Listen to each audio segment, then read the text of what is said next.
An easy way to make a big impact is by creating a feature wall using timber slats or moulding, a job anyone can tackle on the weekend. I've sketched up the pattern I'd like to create, and I'm going to use edge square moulding made from Tassie oak that I got at Mitre 10. Start by plotting out your design on the wall.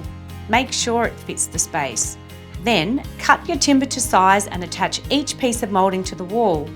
Here I'm using Selleys liquid nails and a heavy-duty handheld stapler with 14mm staples.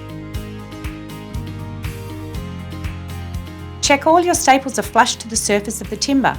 If not, just give them a gentle tap with a hammer so they're disguised when you paint. Fill any remaining gaps with Selleys Rapid Set Filler. Now it's time to get painting. I'm using this subtle shade of green to brighten up the room. All done! What an impact! Head into your local Mitre 10 to get started.